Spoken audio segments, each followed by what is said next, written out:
So hello guys, welcome back to my channel once again. So आप सब लोग कैसे हैं? आई होप कि आप सब अच्छे होंगे, खुश होंगे और हंसते खेलते होंगे। तो आज की जो कहानी है वो इस बारे में कि आप सब सोचते होंगे जी कि जब आपने महाभारत पढ़ी है तो आपने हमेशा सुना है कि जो कौरव थे ना, वो उस कौरवों के जो थे 100 भाई थे, मतलब कि धृतराष्ट्र के 100 पुत्र थे। मतलब ऐसा सुन के बड़ा अजीब लगता है कि एक फीमेल इतने बच्चे कैसे कर सकती है। तो आज हम इसी कहानी के बारे में जानेंगे कि कैसे जो थे गांधारी को 100 पुत्र हुए और उसकी एक बेटी भी थी। ये आपको नहीं पता होगा, तो ये हम इस कहानी में आज जानेंगे।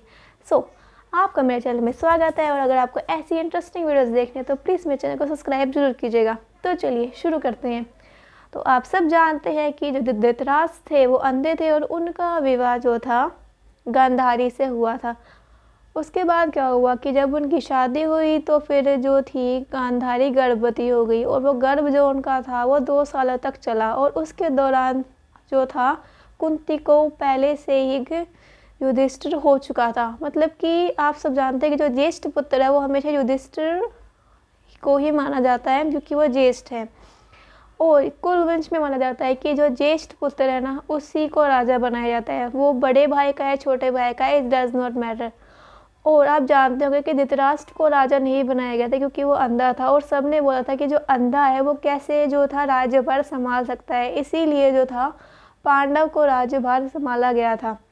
पर जब पांडव की मृत्यु हो गई तो उसके बाद जो था राज्यभार धृतराष्ट्र को सौंपा गया। धृतराष्ट्र हमेशा ये सोचता था कि जो ये राजगद्दी है ना ये पांडव की है क्योंकि मेनली वो ही राजा था, उसके बदले मुझे राजा बनाया गया, मैं असलियत में राजा नहीं हूँ। और अगर वो राजा मतलब कि मारा नहीं होता तो वो अभी इस गद्दी पर बैठा होता। सब मुझे सिर्फ एक मानते हैं कि इस गद्दी का राजा, सब मुझे असलियत में राजा नहीं मानते। इसलिए वो हमेशा चाहता था कि उसका पुत्र ही ज्येष्ठ हो। इसलिए उसने हमेशा से बोला था गांधारी से कि मुझे एक पुत्र चाहिए ज्येष्ठ। पर आप सबको पता है कि गांधारी का गर्भपात 2 सालों तक चला था और उसके दौरान युधिष्ठिर हो चुका था, उसका हम कुछ नहीं कर सकते। क्या थे, वेद व्यास वहाँ पर जो थे आए थे कुलवंश में समय बिताने के लिए। उस दौरान गांधारी ने उनकी बहुत सेवा की थी, उनकी बहुत ज़्यादा ही सेवा की, उनको बहुत ज़्यादा ध्यान रखा। वो सब उनकी जो थी सेवा के देखकर वेद व्यास जी ने गांधारी को बोला कि रानी आप मुझसे मांगो कि आपको क्या चाहिए। तो उसके बाद गांधारी ने बोला था कि मुझे ना मेरे पति जैसे 100 पुत्र चाहिए। मतलब कि वेद व्यास से गांधारी ने ये वो वरदान मांगा था कि मुझे 100 पुत्र चाहिए। 2 साल के बाद जब उसको पुत्र मतलब 2 साल के बाद जब कहते हैं ना उसकी डिलीवरी हुई ना तो उसमें से एक पुत्र नहीं निकला, मतलब उसमें से कुछ भी नहीं निकला, उसमें से सिर्फ एक मांस का टुकड़ा निकला था। तो जब गांधारी ने वो मांस का टुकड़ा देखा तो उसको बहुत क्रोध आया कि मतलब मैंने इसे 2 सालों तक अपने गर्भ में रखा और उसके बावजूद भी मुझे कोई बच्चा नहीं हुआ। वो पहले बहुत दुखी हुई, फिर उसके बाद उन्होंने जो था पेशेंस रखा और फिर वो फेंकने ही जा रही थी तो वेद व्यास जी वहाँ पे आ गए। फिर वेद व्यास जी ने बोला कि ऐसा मत करो, मैंने वरदान दिया है, वो खाली तो नहीं जा सकता, तो ये तो मुझे दो। फिर उसके बाद वेद व्यास जी ने उस मांस के टुकड़े के 100 टुकड़े किए। मतलब एक जो मांस का टुकड़ा निकला था ना उसके उन्होंने 100 पीसेस किए।